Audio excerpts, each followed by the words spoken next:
আর জায়গা কোথাও দেখি না, এমন সুন্দর জায়গা কোথাও মিলে না।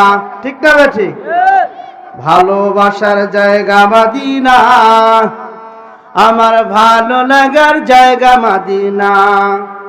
এত সুন্দর জায়গা কোথাও দেখি না, এমন সুন্দর জায়গা কোথাও মিলে না। সাজিয়েছেন দয়াল রব্বানা, আমার ভালো লাগার জায়গা মদিনা, আমার ভালোবাসার জায়গা মদিনা, আমার ভালো লাগার জায়গা মদিনা। মদিনা শরীফে নূরের খাজিনা, মদিনা শরীফে নূরের খাজিনা। আশিক সারা অন্য বোঝে না। ঠিক না বা ঠিক? আশিক সারা অন্য বোঝে না, আমার ভালো লাগার জায়গা মদিনা। এত সুন্দর জায়গা কোথাও দেখি না, এমন সুন্দর জায়গা কোথাও মিলে না। সাজিয়েছেন দয়াল রব্বানা, আমার ভালো লাগার জায়গা মদিনা। বলেন মারহাবা। আল্লাহ রাব্বুল আলামিন সূরাতুল মাইদা 35 নম্বর আয়াত তিলাওয়াত করেছেন। আল্লাহর নবীর হাদিস থেকে, অসংখ্য হাদিস থেকে একটি হাদিস যাচাই বাছাই করে আল্লাহ রাব্বুল আলামিনের জমিনে এই তাফসীরুল কুরআন মাহফিলে বলার সুযোগ করেছেন। আল্লাহ রাব্বুল আলামিন কুরআনুল এবং হাদিস থেকে কথা বলার সুযোগ দান করুন। সকলে বলি আল্লাহুম্মা আমিন। বলেন আমরা ভালোবাসতে চাই, যেই আল্লাহকে ভালোবাসতে চাই, এই আল্লাহর জমিনে একমাত্র আল্লাহকে ভয় করব, দ্বিতীয় কাউকে ভয় করব না। সেই আল্লাহর জন্য, এই দ্বীনের জন্য, এই ইসলামের জন্য, এই কোরআনুল কারীমের জন্য আল্লাহর জমিনে ভয় করব কাকে? জয় বলেন। আল্লাহ রাব্বুল আলামিন সূরাতুল মাইদা 35 নম্বর আয়াতের ভিতরে আল্লাহ রাব্বুল আলামিন জানিয়ে দেয়, ইয়া আইয়ুহাল্লাযীনা আমানু তাকুল্লাহ। আল্লাহ রাব্বুল আলামিন জানিয়ে দেয়, হে মুমিনগণ, হে ঈমানদারগণ, বলেন তো আমরা সবাই আল্লাহওয়ালা দাবি করি, আমরা সকলেই ঈমানদার দাবি করি, এর মাঝে কোনো সন্দেহ আছে? একটু কথা বলতে হবে। আপনারা যদি কথা বলেন তাহলে ভালো কথা হবে। সময় কম, কাজ হবে বেশি। কথা বলেন ঠিক না ঠিক? আল্লাহ রাব্বুল আলামিন জানিয়ে দেয়, আমানু তাকুল্লাহ। যারা ঈমানদার হবে, যারা আল্লাহওয়ালা হবে, যারা রাসূল প্রেমিক হবে, যারা আল্লাহকে ভয় করবে, তারা শুধু আমার মালিক সৃষ্টিকর্তাকে ভয় করবে, দুনিয়ার কোন নেতাকে ভয় করবে না। কথা বলেন ঠিক না ঠিক? আল্লাহ রাব্বুল আলামিন জানিয়ে দেয়, ওয়াবতাগু ইলাইহিল ওয়াসিলা। আল্লাহ রাব্বুল আলামিন জানিয়ে দেয়, যারা আল্লাহকে ভয় করবে, তারা শুধু আল্লাহর নৈকট্য হাসিল করার জন্য আল্লাহর জমিনে নিজের জান মালগুলো আল্লাহর রাস্তায় দিয়ে দিবে। বলেন তো আমরা যারা মাহফিলে এসেছি, সেই আল্লাহর জন্য আপনার আমার জান দেওয়ার দরকার আছে না? না। আল্লাহ রাব্বুল আলামিন জানিয়ে দেয়, ওয়াজাহিদু ফি সাবিলি।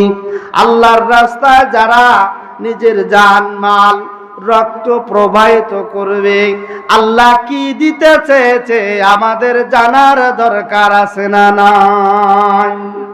আল্লাহ রাব্বুল আলামিন জানিয়ে দেয়, লাআল্লাকুম তুফলিহুন। এই বান্দাগুলো শুধু আল্লাহর রাস্তায় জান মাল দিতে চায়, আল্লাহকে ভয় করতে চায়, আল্লাহর অনুসন্ধান নেওয়ার জন্য, নৈকট্য হাসিলের জন্য নিজের তাজা রক্ত বাংলার জমিনে দিতে চায়, আসমান জমিনের ভিতরে দিতে চায়, শুধু আল্লাহর নৈকট্য হাসিল করার জন্য এবং সফলতা অর্জন করার জন্য। বলেন এর মাঝে কোনো সন্দেহ আছে? আল্লাহর নবীর সাহাবী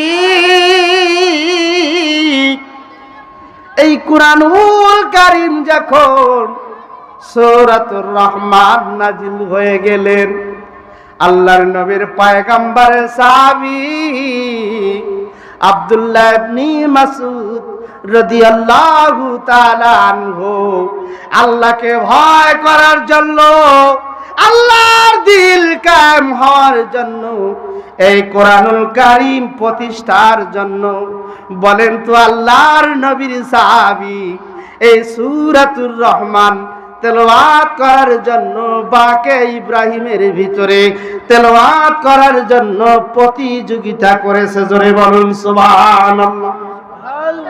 মুসলমান ভাইরা গভীর মনোযোগ।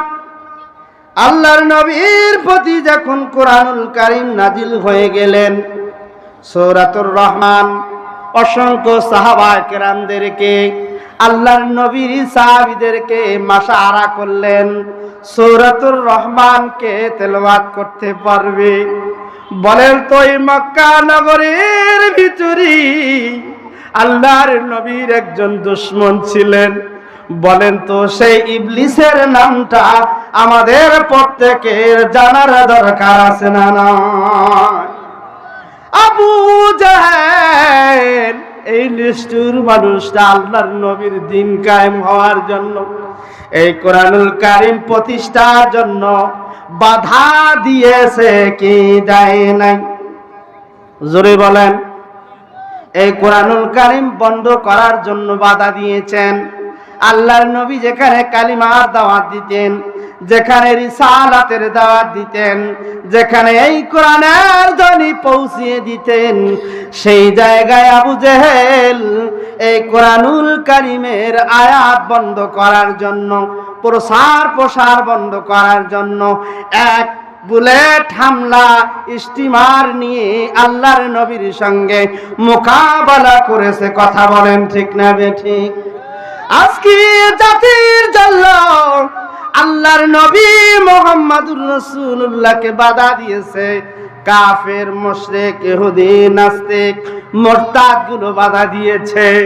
বড় দুঃখ লাগা মুসলমান, এই কোরআনুল কারীম বন্ধ করার জন্য এক শ্রেণীর মুনাফিক মুসলমান বাধা দেয়।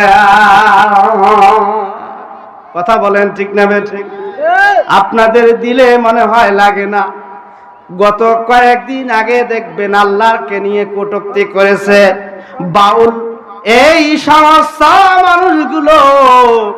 বলেন তো আল্লাহকে নিয়ে যারা কটূক্তি করবে, আপনার আমার নবীকে নিয়ে কটূক্তি করবে, তাদেরকে আমরা বাংলার জমিনে মুসলমানের ভিতরে যত পরিমাণ রক্ত থাকবে, এই বাউল ভাউল কোনোদিনও ইসলামের চারেনাও ক্ষতি করতে পারবে না। কথা বলেন ঠিক না বেঠে?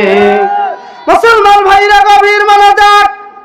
আগে দিত কাফির মুশরিকরা আল্লাহর নবীর কোরআন বন্ধ করার জন্য প্রতিশ্রুতি দিয়েছেন, কিন্তু এখন মুসলমান দেখা যায় এক শ্রেণীর মুসলমান কোরআনুল কারীম বন্ধ করতে চায়। আমাদের জানার দরকার আছে না নাই?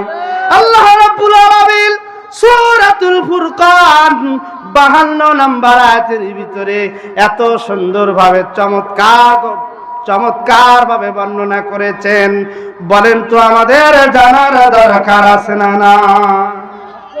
তাহলে কোরআনুল কারীম তেলাওয়াত করার জন্য, বন্ধ করার জন্য এক শ্রেণীর মানুষ বাধা দিয়েছেন মক্কা নগরে। এখন মুসলমান কোরআনুল কারীম বন্ধ করার জন্য মুনাফিক মুসলমান মাহফিল বন্ধ করতে চায়। আবার দেখবেন কোরআনের আইন, কোরআনের সংবিধান বন্ধ করার জন্য কোরআন দিয়ে দেশ চলবে। এই আল্লাহদেরকে প্রেরণ করেছে আল্লাহর জমিনে কাফেরদের সঙ্গে মোকাবেলা করার জন্য। আপনি কেমন মুসলমানের সন্তান, আপনি মুসলমান হয়ে মন্দিরের নিরাপত্তা দেন, তাহলে আমার আল্লাহ নারাজ হয়ে যাবে। কথা বলেন ঠিক না বেঠিক? মুসলমান ভাইরা গভীর মনোযোগ। জিহাদান কাবীরা, আল্লাহু আকবার। আল্লাহ রাব্বুল আলামিন জানিয়ে দেয় কাফেরদেরকে অনুগত করো না, আনুগত করো না, বন্ধুরূপে গ্রহণ করো না। তাদের সঙ্গে কঠোর যুদ্ধ করার জন্য আল্লাহ রাব্বুল আলামিন নবী এবং রাসূলদেরকে প্রেরণ করেছে। জোরে বলুন সুবহানাল্লাহ। আব্দুল্লাহ ইবনে মাসউদ রাদিয়াল্লাহু তাআলা আনহু, আল্লাহর নবী যখন কোরআনুল কারীম সূরাতুর রহমান নাজিল হয়ে গেলেন, মক্কা নগরীর ভিতরে বাকে ইব্রাহিমের ভিতরে তিলাওয়াত করার জন্য বারবার সাহাবীদেরকে তাগিদ দিতেন। সে সময় একজন সাহাবী 9 থেকে 11 বছর বয়স, নাম হলো আব্দুল্লাহ। জোরে বলেন সুবহানাল্লাহ। এই বান্দা বারবার আল্লাহর নবীর কাছে দাঁড়িয়ে যায়, ইয়া রাসূলুল্লাহ, নবী গো, কোন সাহাবীর কোন প্রয়োজন নেই, আমি আব্দুল্লাহ কোরআনুল কারীম তেলাওয়াত করার জন্য বাকে ইব্রাহিম যদি আবু জেহেলের ঘরেও তেলাওয়াত করার প্রয়োজন হয়, ও নবী গো, আমি আব্দুল্লাহর জন্যই যথেষ্ট। জোরে বলুন সুবহানাল্লাহ। এক পর্যায়ে আল্লাহর নবীর সাহাবী জালিলুল কদর সাহাবী সূরাতুর রহমান যখন তেলাওয়াত করা শুরু করে দিলেন, বলেন তো ওই জায়গায় বাধা দেওয়ার মানুষ আছে না? না। এই পূর্বে স্বৈরাচার যতদিন বাংলার জমিনে বসবাস করলেন, এখন কিন্তু মামা বাড়ি দিল্লিতে। বলেন তো ওই সময় মুসলমানদেরকে বারবার বিরক্ত করেছে, কোরআনের তাফসীর পর্যন্ত বন্ধ করেছে, কি করে না? মুসলমান ভাইরা গভীর মনোযোগ। এই ষড়যন্ত্র কিন্তু আল্লাহর জমিনে কিয়ামত পর্যন্ত থাকবে। এখন দেখা যায় 8 দলে জড়িত হয়েছেন, ইসলামী দলগুলো একত্র হয়েছেন। এই জন্য এক শ্রেণীর মানুষ এই জায়গা উস্কানি দেওয়া শুরু করেছে। কথা বলেন ঠিক না বেঠিক? দেখবেন এই কোরআনুল কারীম প্রতিষ্ঠা হবে, এই কোরআন দিয়ে দেশ চলবে, এই কোরআনুল কারীম দিয়ে সমাজ চলবে, পরিবার চলবে, রাষ্ট্র চলবে, মসজিদ চলবে, বাংলার জমিন চলবে। এই সংবিধান আল্লাহর জমিনে আল্লাহ রাব্বুল আলামিন কায়েম হওয়ার জন্য 8 দল একত্র হয়েছে। এখন কিন্তু এক শ্রেণীর মুনাফিক বাধা দেওয়ার জন্য চেষ্টা চালিয়ে যায়, কি যায় না? মুসলমান ভাইরা গভীর মনোযোগ। আল্লামা দিলওয়ার হোসেন সাঈদী বলেছে, অতি শীঘ্রই তোমাদেরকে আল্লাহ রাব্বুল আলামিন পরাজয় করবে, ইঁদুরের খাদ পর্যন্ত পাওয়া যাবে না। তেমনই হয়েছে। তোমরা যদি ভবিষ্যৎ এই কোরআনুল কারীমকে অপমান করতে চাও, ওলামায়ে কেরামদের জবান বন্ধ করতে চাও, তোমরাও জেনে রেখো বাংলার জমিন তোমাদেরকে আর চিরজীবনের জন্য স্থান দিবে না। কথা বলেন ঠিক না বেঠিক? মুসলমান ভাইরা গভীর মনোযোগ। আল্লাহর নবীর সাহাবী জালিলুল কদর সাহাবী আব্দুল্লাহ ইবনে মাসউদ যখন কোরআন তেলাওয়াত করতেছিলেন, বলেন তো এই ছোট বাচ্চা যদি কোরআন তেলাওয়াত করে, আজকে দেখবেন মাদ্রাসাগুলোতে ছোট ছোট বাচ্চাগুলো কোরআনুল কারীম খতম দিয়ে দেয়, হেফজ শেষ করে দেয়। এটা যদি আল্লাহর করুণা না থাকতো, আল্লাহর রহমত না থাকতো, কোনো মানুষ কোরআনুল কারীমের হাফেজ হওয়া সম্ভব না। কথা বলেন ঠিক না বেঠিক? আব্দুল্লাহ ইবনে মাসউদ কোরআন তেলাওয়াত করার জন্য গেলেন, বাকি ইব্রাহিমের ভিতরে আল্লাহর নবীর দুশমন আবু জেহেল এই নিষ্ঠুর মানুষটা আল্লাহর নবীর সাহাবীকে বারবার ডিস্টার্ব দেওয়ার জন্য আল্লাহর নবীর সাহাবীকে ডাক দিয়া বলে, আব্দুল্লাহ এখনো কোরআন বন্ধ করো, না করলে তোমাকে এই জায়গায় শহীদ করা হবে। তোমার এতিম নবী আমার বিচার করতে পারবে না। বলেন তো এতিমের মতো এই 17 বছরে টুপিওয়ালাদের কোনো ইজ্জত আল্লাহর জমিনে ছিলেন না। মামলা হামলা জর্জরিত করে মিথ্যা এই প্রতিশ্রুতি দিয়ে মুসলমানদেরকে ওলামায়ে কেরামদেরকে 4 দলের ভিতরে সাজা দিয়েছে। কথা বলেন ঠিক না বেঠিক? মুসলমান ভাইরা গভীর মনোযোগ। আল্লাহর নবীর সাহাবী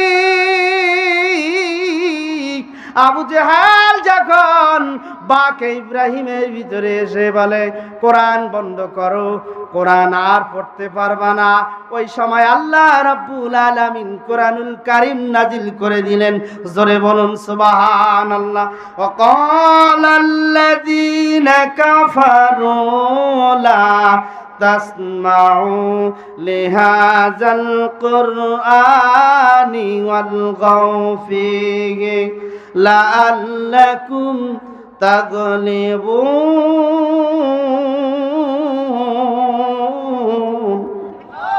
আপনারা কি মন খারাপ? বলেন লিল্লাহি তাকবীর। আল্লাহ রাব্বুল আলামিন আবু জেহেল যে গুল বাধা দিলেন, কোরআনুল কারীম বন্ধ করো আব্দুল্লাহ, এই মক্কার ভিতরে কোরআন চলবে না, এই মক্কার ভিতরে আল্লাহর নবীর কোরআন প্রতিষ্ঠা হতে দেওয়া যাবে না।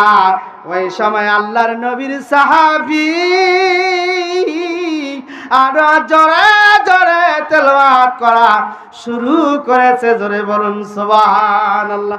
লিহাযাল কুরআন, যখন কোরআন তেলাওয়াত করবে, লিহাযাল কুরআন ওয়াল গাউফি, ওই জায়গায় হট্টগোল করার কথা বলেছেন আবু জেহেল। কথা বলেন ঠিক না বেঠিক? এখন মুসলমান হয়ে কোরআনের বাজনা বন্ধ করতে চায়। ওই সময় কাফেররা বাধা করত, আপনি মুসলমানের সন্তান, লিল্লাহি তাকবীর। সভাপতির আগমন এই মাহফিলের পক্ষ থেকে কথা বলবে, কথা বলবে। জি জি বল। আসসালামু আলাইকুম ওয়া রাহমাতুল্লাহ। সম্মানিত জামাতবাসী, আজকের এই তাফসীরুল কুরআন মাহফিলের সম্মানিত সভাপতি হিসেবে থাকার যে নাম আমরা ঘোষণা করেছিলাম, অত্র মসজিদের সম্মানিত সভাপতি জনাব আলহাজ আমিনুল হক মোহন মেম্বার মেলাজি, তিনি আসলে চোখের অসুস্থতার কারণে আসতে পারেননি। সে কারণেই তার অনুমতি ক্রমেই তারই ভাই জনাব আলহাজ আব্দুল মালিক সরকার মহোদয় আজকের এই তাফসীরুল কুরআন মাহফিলের সভাপতি হিসেবে আসন গ্রহণ করবেন। তো তিনি অলরেডি আসন গ্রহণ করেছেন। আজকের এই তাফসীরুল কুরআন মাহফিলে সভাপতি হিসেবে আসন গ্রহণ করছেন জনাব আলহাজ আব্দুল মালিক সরকার। আলহামদুলিল্লাহ বলেন, বলেন আলহামদুলিল্লাহ। কোরআনুল কারীম যখন তেলাওয়াত করতেছিলেন, আবু জেহেল যখন বারবার বলে, আবু জেহেল বারবার বলে, আব্দুল্লাহ কোরআন তেলাওয়াত বন্ধ করো। আল্লাহর নবীর সাহাবী আরো জোরে জোরে তেলাওয়াত করে। জোরে বলুন সুবহানাল্লাহ। এক পর্যায়ে আল্লাহর নবীর সাহাবী কোরআন আর বন্ধ করে না। আবু জেহেল বারবার যখন বাধা করতেছিলেন, কান বরাবর থাপ্পড় দেওয়া শুরু করে দিলেন। আব্দুল্লাহ ইবনে মাসউদের কর্ণধ্বনি ফেটে গেলেন, রক্ত যখন প্রবাহিত হয়েছিলেন, তারপরও কোরআনুল কারীম বন্ধ করে না। কিন্তু আবু জেহেলকে বারবার আব্দুল্লাহ বলে, আবু জেহেল রে, আমারও একদিন সময় আসবে, আব্দুল্লাহ তোমার জন্য বিপদ হয়ে দাঁড়াবে। জোরে বলুন সুবহানাল্লাহ। এক পর্যায়ে আব্দুল্লাহ আল্লাহর নবীর সাহাবী আবু জেহেল কি বলে, আবু জেহেল আমার দরদি নবীকে যদি বিচার দেই, আপনার বিচার মক্কার জমিনে হবে। আবু জেহেল এমন দুষ্ট মানুষ ছিলেন, এত নিষ্ঠুর মানুষ ছিলেন। আব্দুল্লাহকে যখন কর্ণধ্বনি আঘাত করলেন, রক্ত প্রবাহিত হয়েছিলেন, সে সময় আব্দুল্লাহ বারবার বলতো, আমার নবী তোমার বিচার করবে, আমার নবীকে বিচার দিলে তোমার গর্দান তুলে ফেলবে। আল্লাহর নবীর সাহাবী চোখ কান্না যখন কান্না করতে করতে আমার নবী আপনার নবীর আগমন হয়ে যায়, সে সময় আল্লাহর পয়গম্বরের সাহাবীকে দেখে আবু জেহেল বারবার ধিক্কার জানায়, তোমার এই ইতিম নবী মক্কার ভিতরে বিচার করার কোনো ক্ষমতা থাকবে না। বলেন লিল্লাহি তাকবীর। আল্লাহর নবীর সাহাবী